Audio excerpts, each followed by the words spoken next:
Baik, bismillahirrahmanirrahim. Assalamualaikum warahmatullahi wabarakatuh. Waalaikumsalam warahmatullahi wabarakatuh. Alhamdulillah wa syukurillah wa la ilaha illallah wallahu akbar wa la haula wa la quwata illa billahil aliyyil azim. Allahumma shalli ala sayyidina Muhammad wa ala ali sayyidina Muhammad. Amma ba'du. Alhamdulillah para pemirsa, kita jumpa lagi di program yang namanya Bisa Mapan, bincang santai menata kehidupan. Insya Allah dengan narasumber-narasumber yang bisa memberikan satu inspirasi ataupun motivasi nantinya buat bagaimana kita menyikapi kehidupan yang ada saat ini. Nah, pada sore hari ini alhamdulillah ini di sela-sela kesibukan ada sahabat saya, beliaunya insya Allah menjadi orang yang juga sangat tawadu, insya Allah, tapi juga concern di ekonomi umat yang saya tahu. Nah, ini saya sapa dulu, beliaunya adalah Dr. Andi Estetiono, SEMM. Beliau juga aktif sebagai Direktur Utama PNM Ventura Syariah. Subhanallah, aktivitas harian beliau selain di sana juga ada aktivitas entrepreneur, bisnis kecil-kecilan, membina koperasi dan UMKM. Subhanallah. Assalamualaikum Pak Andi. Waalaikumsalam warahmatullahi wabarakatuh, Ustadz Radityo. Alhamdulillah. Sehat ya Pak? Alhamdulillah sehat. Pak Andi ini pemirsa, posisi beliau ada di Depok ya. Oleh karena ini subhanallah dengan teknologi dan dengan kondisi yang saat ini ada pandemi, justru muncul teknologi-teknologi yang mungkin dulu kita nggak pikirkan. Nah, ini salah satu hikmah di mana kita harus senantiasa husnudzon dari setiap kondisi yang kita hadapi. Nah, mari kita sebelumnya berkenalan dengan Pak Andi Estetiono. Mungkin bisa disampaikan Pak Andi bagaimana latar belakang dan sebagainya Pak Andi.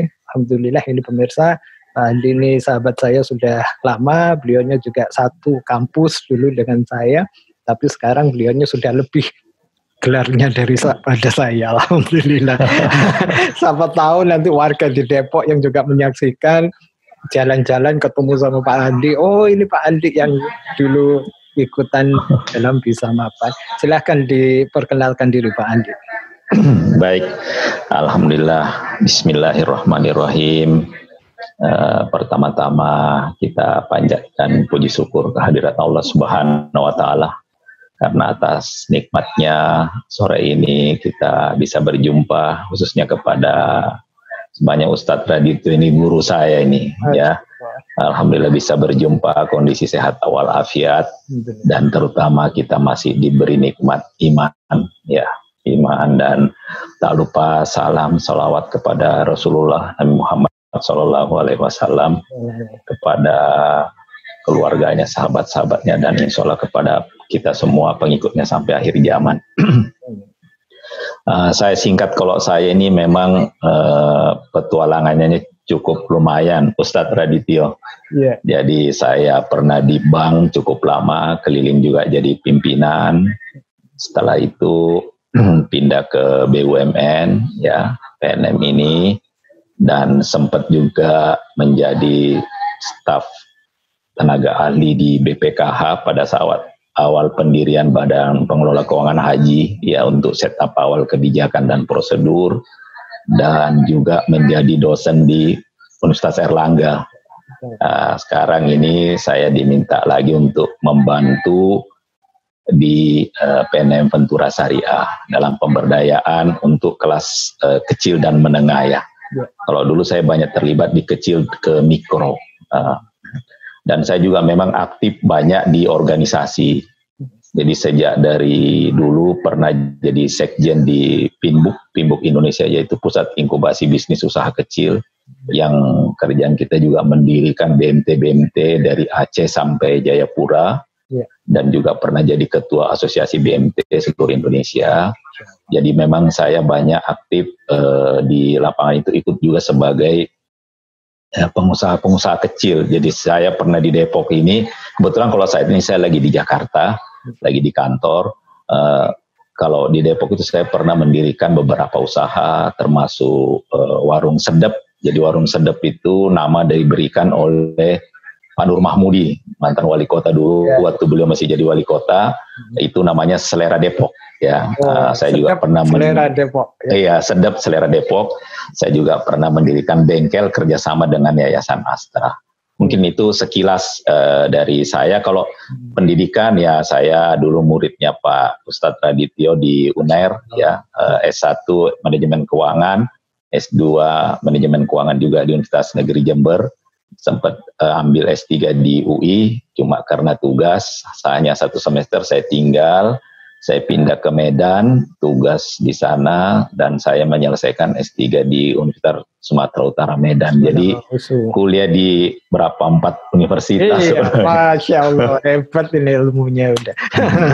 Alhamdulillah, iya Pak Andi. Alhamdulillah. Jadi kita bahasan pada pertemuan kali ini, itu kan kita ingin meningkatkan nih ekonomi umat itu gairah dan girohnya. Memang kita semuanya sadar harus diperkuat.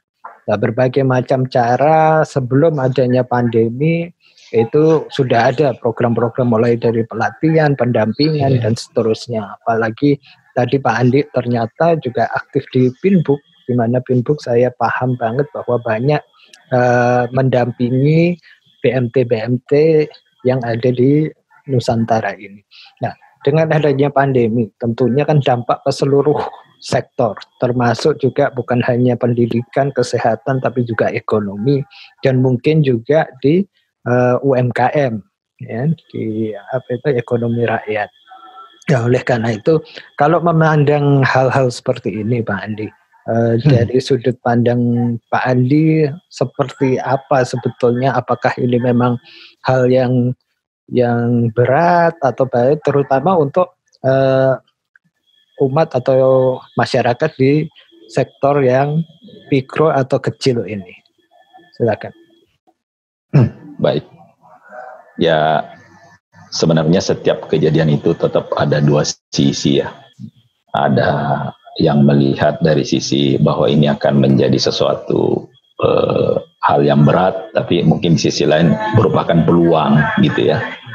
Bahkan kalau saya melihat pandemi ini suatu pesan yang dikirim buat kita, justru mungkin untuk meningkatkan keimanan kita, meningkatkan etos kerja kita, meningkatkan semangat kita, dan meningkatkan upaya silaturahim sinergi kita. Mungkin selama ini kurang berjalan ya. Jadi di sektor UKM maupun khususnya mikro, apabila dia menyadari hal ini dan menyikapinya secara positif, itu peluangnya banyak. Karena banyaknya peluang usaha juga di sisi lain yang terganggu, mungkin yang sifatnya corporate, restoran banyak mungkin nggak berjalan, tutup, itu kan peluang. Ya, peluang untuk ya paling nggak kita membuat produk-produk yang bisa sebagai substitusi dari yang tadi nggak berjalan, karena dia mungkin tidak boleh datang ke restoran gitu ya, tapi produk yang kita buat ini kan bisa sifatnya delivery. Jadi saya melihat sungguh luar biasa semua kejadian itu. Kita harus mensyukuri ya, bahwa di balik kejadian itu banyak sekali hikmah. Hikmah inilah yang mungkin ya saya juga masih belajar ya, butuh kompetensi, butuh ilmu untuk bisa membuka gitu, atau memahami hikmah-hikmah dari semua kejadian ini. Mungkin contoh sederhana yang saya sudah sampaikan ke Ustadz Radityo sebelumnya, di tempat saya itu, kompleks saya, dalam waktu 3 bulan, kita mulai sekitar Februari Maret ya, itu lahir ratusan pengusaha. Dan itu asalnya bukan dari pengusaha. Ada yang cuma ibu rumah tangga gitu ya, ada dari keluarga anaknya gitu ya. Itu kita hanya pertama memulai dari grup WhatsApp, namanya, karena komplek kita namanya GTA, kita buat namanya GTA Barokah. Semua di situ bisa menawarkan produk dan semua di situ bisa memesan. Sama Pak RT difasilitasi, oke, saya sediakan 1 orang yang untuk menjemput dan mengantar, gratis. Kata Pak RT, saya yang bayar bulanan, tapi kalau peserta mau sedekah monggo silakan. Alhamdulillah jalan. Yang luar biasa itu yang orang Padang masakan Padangnya keluar, orang Jawa itu masakan sayur asam, sayur ininya, sayur beningnya keluar. Wah, luar biasa. Itu di luar dugaan. Mungkin sebulan pernah omsetnya di atas 50 juta gitu ya. Masya Allah, 1 bulan. Wah, luar biasa. Iya, sebulan. Iya, karena jual beras, jual gula, dan uniknya harganya bersaing dengan yang di luar. Ya, beras, gula, telur. Jadi kreatif dia untuk mencari supplier gitu. Belum itu yang ngambil dari luar, tapi yang banyak itu yang kreatif itu dalam 3 bulan kemarin ini baru dilelang tadi itu banyak menanam kangkung, tomat gitu ya, dan tumbuh seger. Ya Allah. Ada kan yang sekarang itu ya hidroponik. Ya, itu hidroponik itu laris. Nice. Banyak ada yang nanam lele, cuma lelenya itu di baskom aja.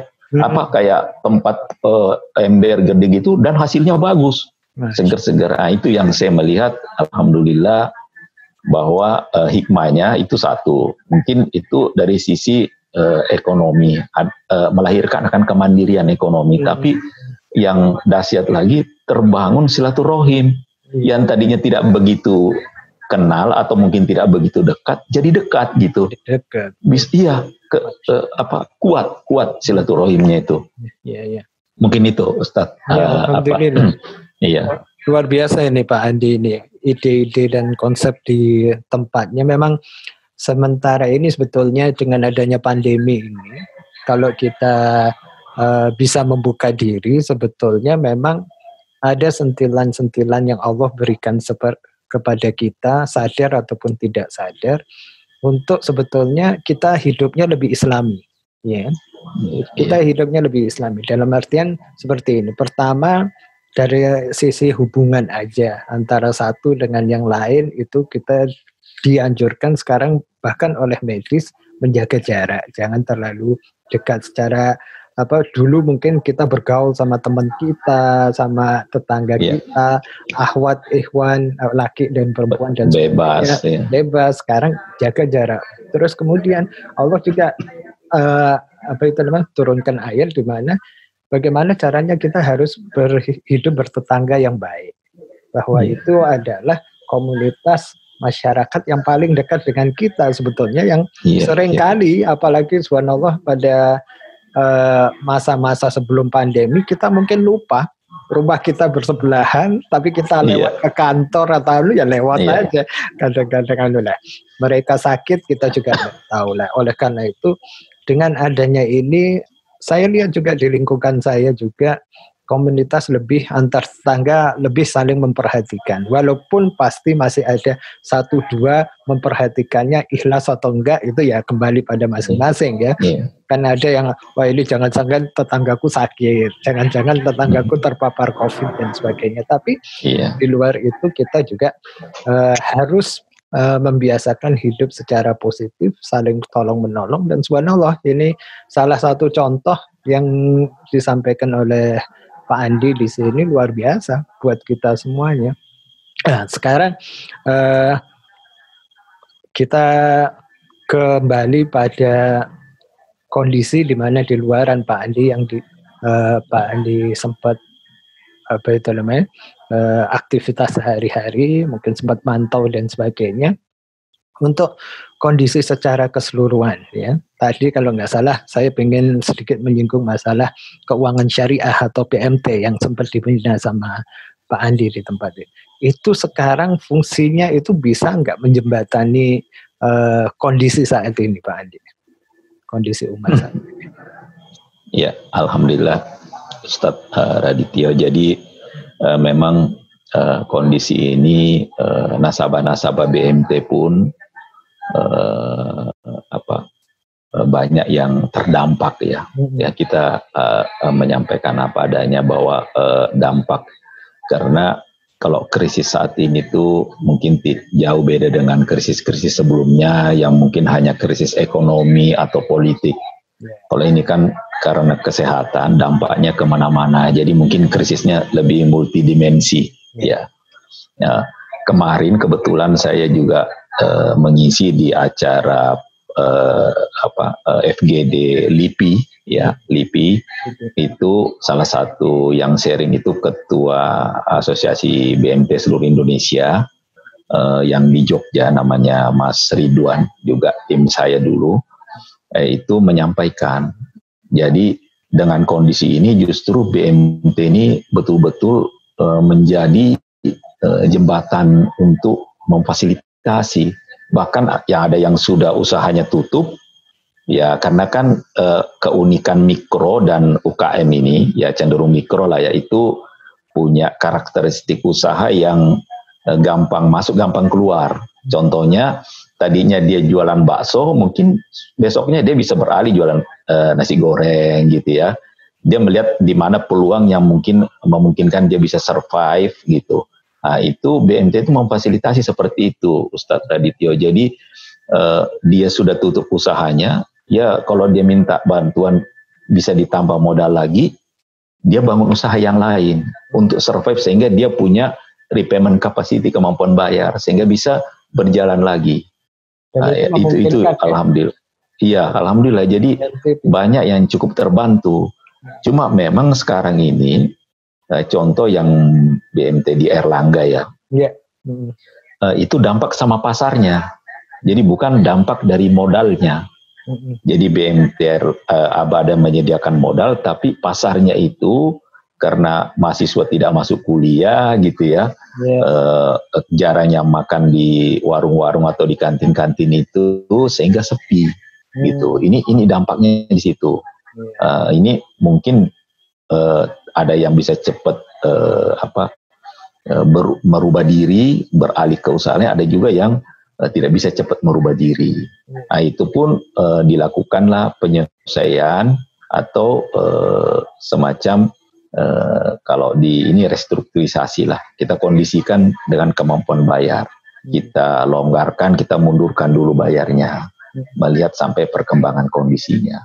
Jadi alhamdulillah kalau apa tadi yang ditanyakan Ustadz Radityo gitu ya, bahwa BMT, keberadaan BMT ini atau lembaga keuangan syariah ini cukup membantu mensupport di kondisi pandemi COVID-19 ini. Iya, alhamdulillah. Jadi ini sebetulnya bisa jadi satu solusi dan insya Allah lebih syar'i kan. Kalau memang BMT hanya mungkin masyarakat kita masih ataupun umat masih banyak yang belum paham, ya. Tapi mungkin di sesi lain kita akan bahas tentang manfaat dan fungsi dari BMT yang bisa menjadi jembatan peningkatan ekonomi umat.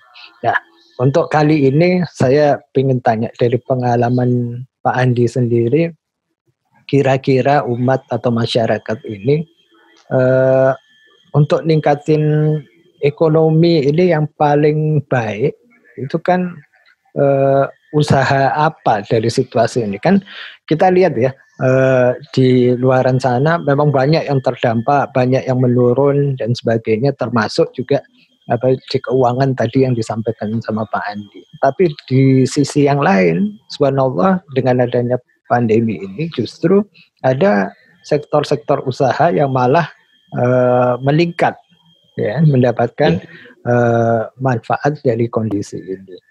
Kalau secara mikro kita bicara yang bisa dilakukan oleh masyarakat pada umumnya, menurut Pak Andi apa yang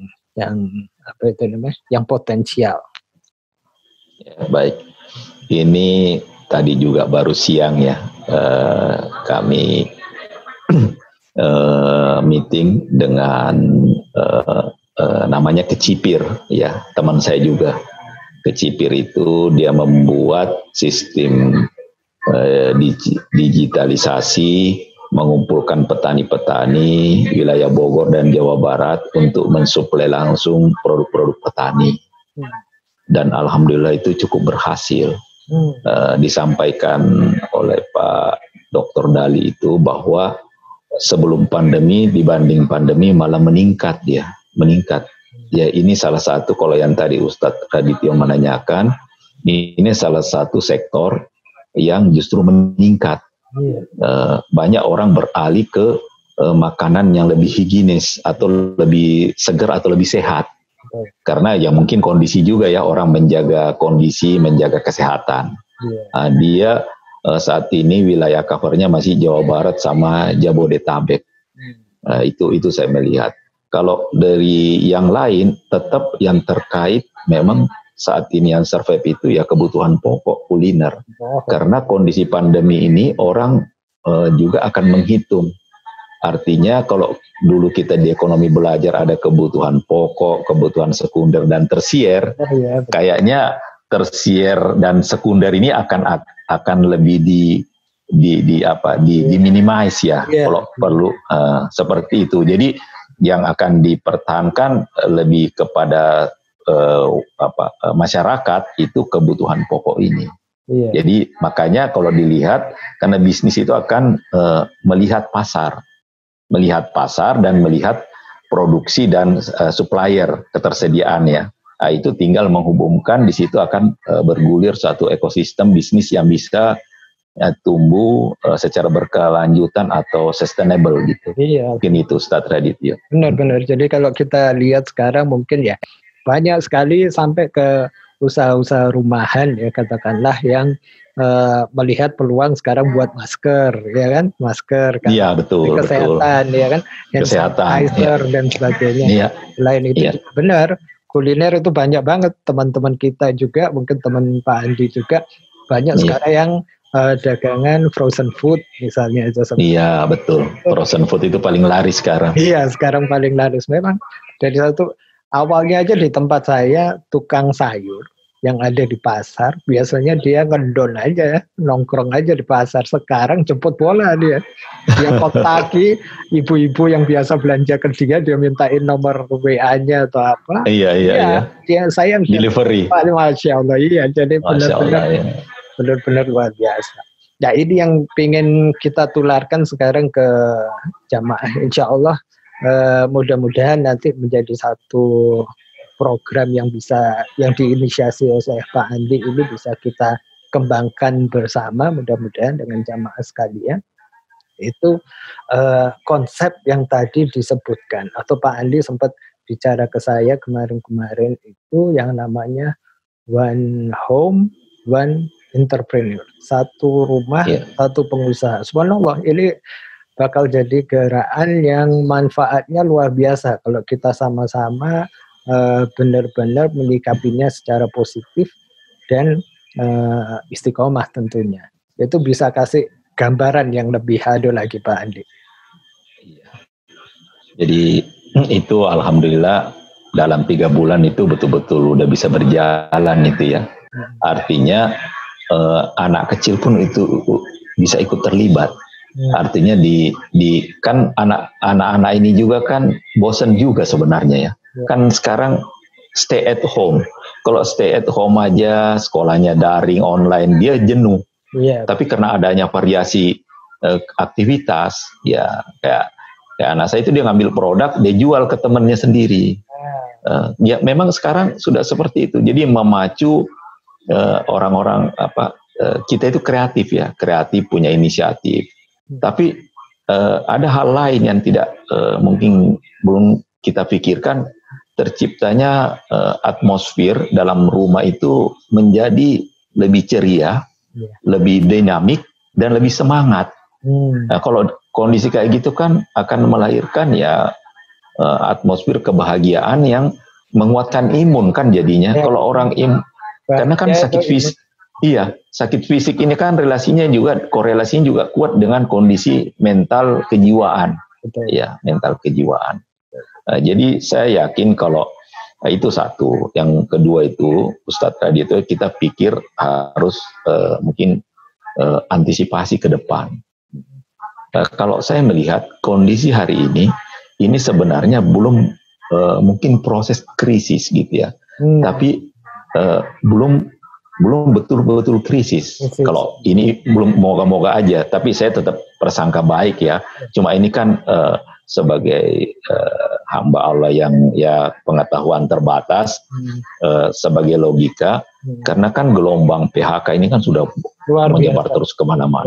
Kita ambil contoh, mungkin dulu waktu kita kuliah ya Ustadz, kalau kita bayangin kita bisa kerja di Garuda, BUMN yang keren, bangga kan? Iya, bangga. Sekarang Garuda yang paling terpuruk. Iya, benar. Berat sekali. Benar. Jadi beban utang, hampir semua yang bangga kerja di mana itu kita lihat.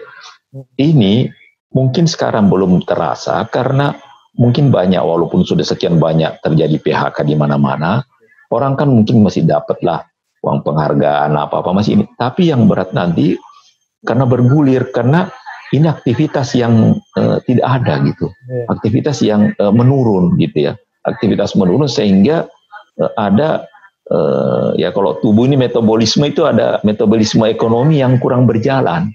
Ya kita bisa bayangin hotel-hotel stop. Kita jangan lihat hotelnya loh ya. Di hotel itu dengan aktivitasnya selama ini tuh ada yang supply bawang merah, supply ayam potong, supply sayur. Di situ ada yang itu yang dari luar kerja di situ, banyak orang kerja itu kena pengurangan semua PHK. Ini yang makanya kita harus berpikirnya itu positif dan mencoba mencari alternatif solusinya. Ya kita harus di rumah ini ya jadi pengusaha. Walaupun ya nggak usah berpikir pengusaha besar, dari kecil-kecilan aja dulu. Ya, yang bisa kita, ternyata contoh Rasulullah itu sebagai pengusaha, saya sebenarnya ini terjebak aja di pekerjaan ya. Tapi saya itu kepingin jadi pengusaha terus terang. Sudah saya dari dulu saya coba karena masih belum full ya. Jadi kita dengan pengusaha itu ya katanya 99 pintu rezeki itu di sana. Iya, betul. Dan memang salah satunya dagang, karena Rasulullah dulu itu kan perjalanannya jauh tuh ya ke Syam ya, berdagang sekian bulan baru balik lagi. Kita sekarang dengan teknologi yang ada, dengan aksesibilitas yang sangat luar biasa, metode pembayaran yang sangat luar biasa, ini fasilitas yang sangat apa ya? Kalau saya mungkin bahasanya gini, di lingkungan kita ini kita buka mata itu. Walaupun kita nggak buka mata ya, nikmat Allah itu besar sekali, besar sekali. Tak terhingga, peluangnya itu banyak sekali. Kalau saya lihat sekarang ini peluang banyak sekali. Jadi apa ya, itu yang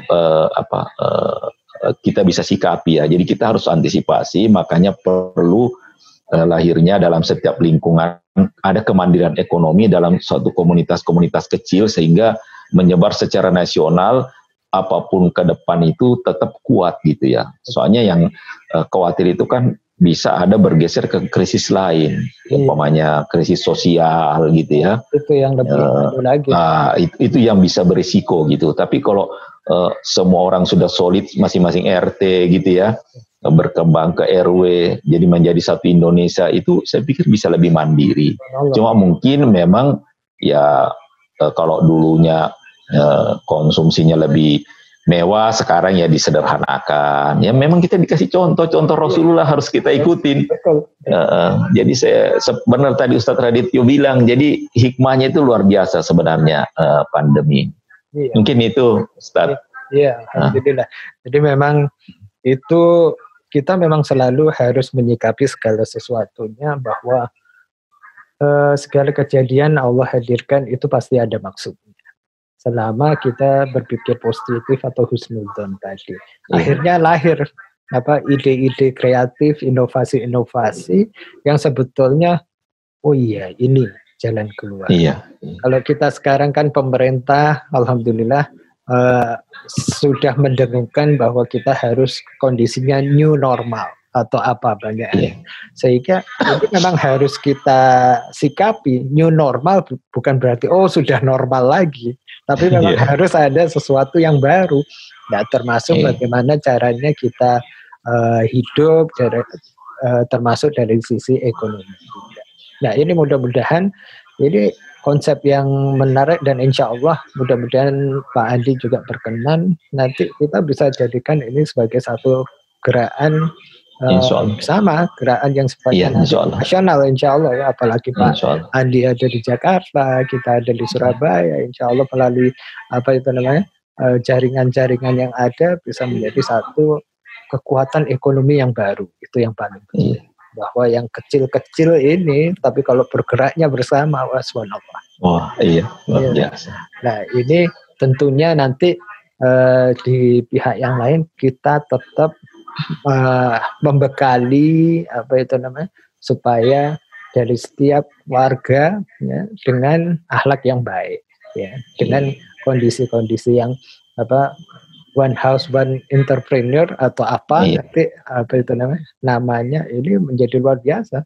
Tentunya ada nanti sharing motivasi ataupun ilmu sehingga mereka bisa menjadi mandiri.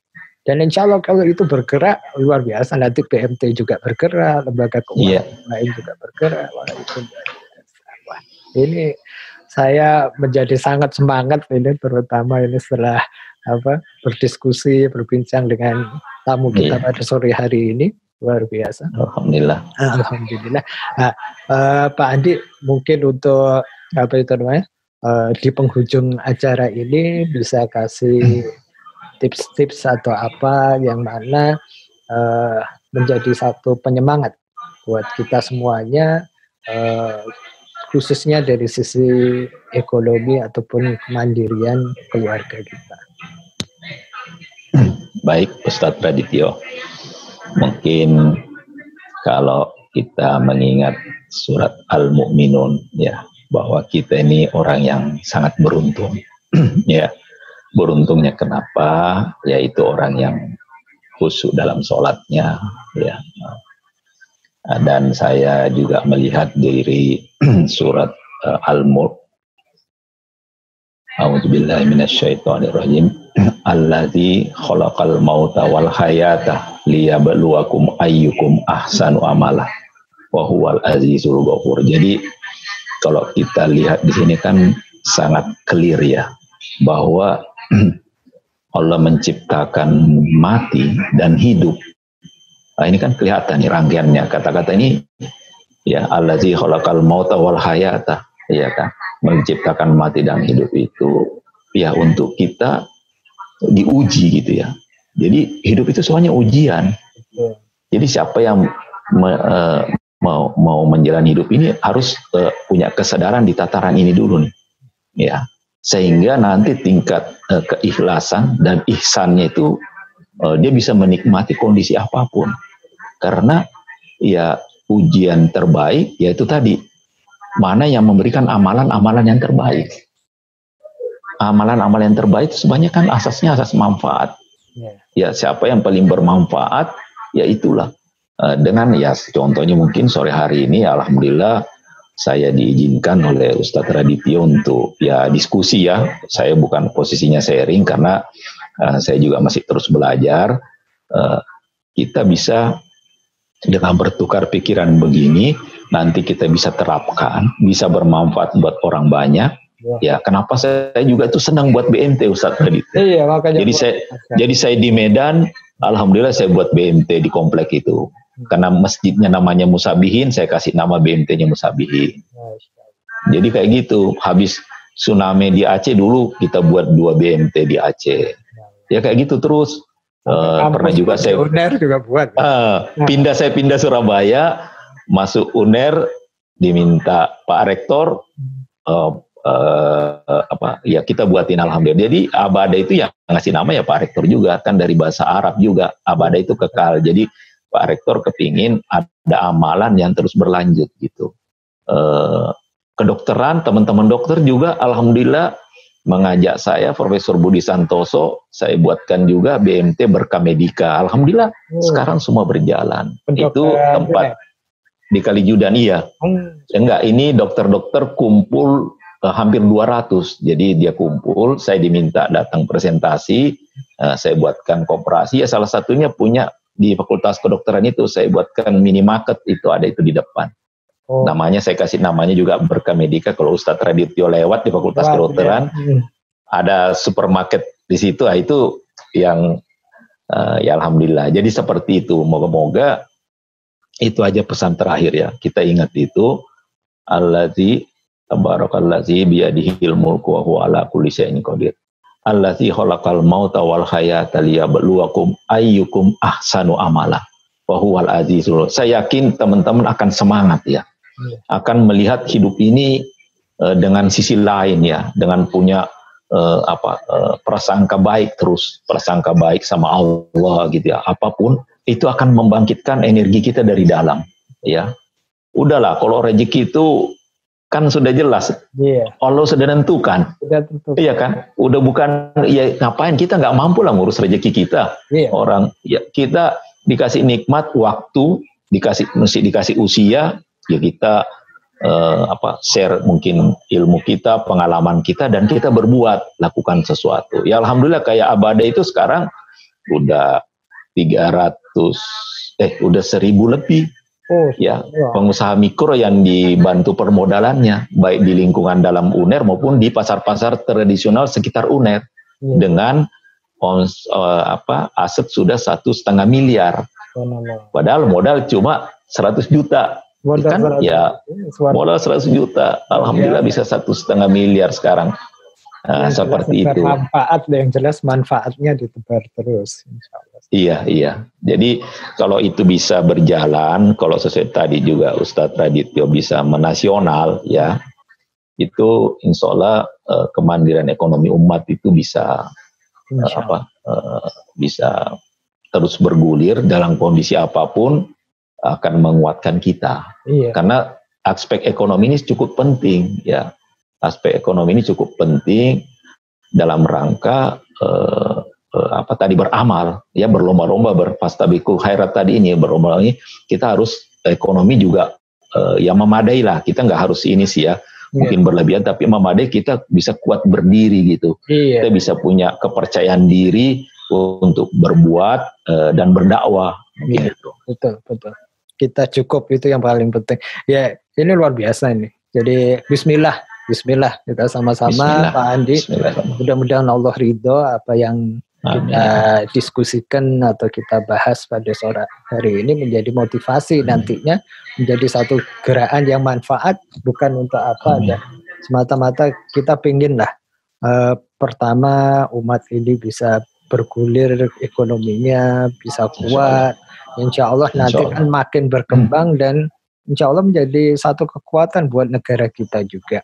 Yang saat ini mungkin katakanlah masih dalam kondisi yang bingung mau ke arah mana, karena antara faktor kesehatan dan ekonomi ini saat ini memang saling bisa dikatakan pro dan kontranya cukup keras ya. Di satu pihak diminta jaga jarak dan sebagainya, stay at home dan sebagainya, tapi di sisi yang lain seperti tadi lah. Mudah-mudahan dengan konsep masih konsep tentunya ini nanti coba dimatangkan lagi, yang namanya one home one entrepreneur ini bisa menjadi salah satu solusi. Amin. Kita bisa mandiri buat semua. Karena memang hal-hal seperti ini harus kita sikapi dengan husnuzon. Ya, Allah di Suratul Baqarah yang terakhir pun sudah berfirman atau sudah mengatakan pada kita semuanya bahwa Allah itu sebetulnya nggak akan kok membebani kita semua, kemampuan kita. La yukallifullahu nafsan illa wus'aha. Makanya itu, oleh karena itu kita harus bersikap positif. Allah pun sebetulnya sudah kasih kata-kata di Suratul Baqarah 155, ya, bahwa apakah kamu nggak akan mengira kalau saya akan mengujimu manusia dengan kelaparan, dengan anak. Oleh karena itu jangan terutama kita sebagai umat Muslim jangan drop, jangan down, dengan kondisi saat ini. Tetap peluang itu insya Allah pasti ada. Nah, kita sama-sama berusaha untuk bergerak. Mungkin itu untuk intro kita kali ini, Pak Andi. Mudah-mudahan kita bisa coba diskusikan membuat satu program ataupun gerakan yang menjadi manfaat buat orang banyak, terutama buat iman. Dan saya terima kasih banyak ini atas waktunya yang luar biasa ini. Saya tahu Pak Andi juga cukup sebagai sahabat yang cukup sibuk, tapi subhanallah di sela-sela kesibukannya ini pemirsa, itu beliau selalu menyempatkan. Kalau umpamanya kita sapa dan sebagainya, alhamdulillah.